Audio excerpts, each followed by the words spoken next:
বিশাল সমুদ্রের বুক চিরে যখন একটি জাহাজ এগিয়ে চলে, তখন সে শুধু পণ্য নয়, বহন করে একটি দেশের সম্মান আর অর্থনীতি। কিন্তু কি হয় যখন সেই অগ্রযাত্রা হঠাৎ থেমে যায় কোনো রাজনৈতিক মারপ্যাঁচে? বাংলার জয়যাত্রা বাংলাদেশের এক গর্বিত জাহাজ, যা আজ কয়েক সপ্তাহ ধরে মাঝ সমুদ্রে নিশ্চল হয়ে দাঁড়িয়ে আছে।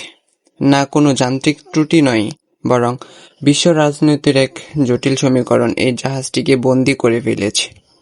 আজ আমরা জানব কেন বাংলাদেশের এই জাহাজটিকে ইরান আটকে দিল এবং এর নেপথ্যে থাকা আসল কারণগুলো কি। ৩৭,০০০ টন সার নিয়ে জাহাজটি যাচ্ছিল দক্ষিণ আফ্রিকার দিকে।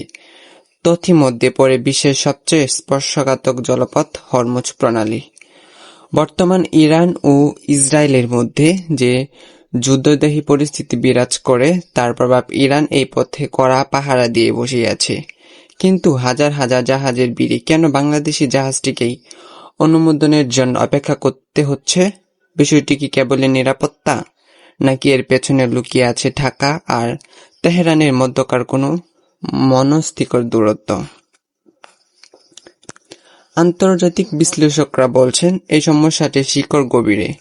সম্প্রতি মধ্যপ্রাচ্য ইস্যুতে বাংলাদেশ নেওয়া কিছু অবস্থান হয়তো ইরানকে স্পষ্ট করতে পারেনি। বিশেষ করে বিভিন্ন বিবৃতিতে ইরানের প্রত্যাশা অনুযায়ী সরাসরি সমর্থন না পাওয়া বা তাদের প্রয়াত নেতাদের প্রতি সুখ প্রকাশের ধরন হয়তো তেহরান কিছুটা অসন্তুষ্ট।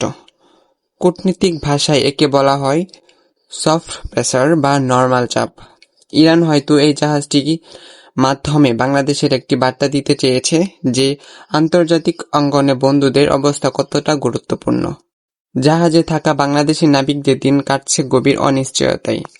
প্রতিটি দিন পার হওয়া মানে বিশাল আর্থিক ক্ষতি। তবে আশা করা হলো বাংলাদেশ সরকার বিষয়টি নিয়ে সর্বোচ্চ পর্যায়ে আলোচনা চালাচ্ছে।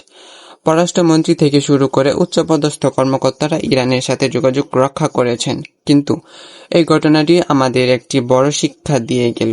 আন্তর্জাতিক রাজনীতিতে সামান্য একটি ভুল বার্তা বা নীরবতা কিভাবে একটি দেশের বাণিজ্যিক পথকে রুদ্ধ করে দিতে পারে। বাংলা জয়যাত্রা কি খুব দ্রুত তার গন্তব্যে পৌঁছাতে পারবে, নাকি কূটনীতিক এই লড়াই আরো লম্বা হবে? আপনার কি মনে হয়, আন্তর্জাতিক রাজনীতিতে কি বাংলাদেশের অবস্থান আরো স্পষ্ট হওয়া প্রয়োজন? কমেন্ট করে আমাদের জানান।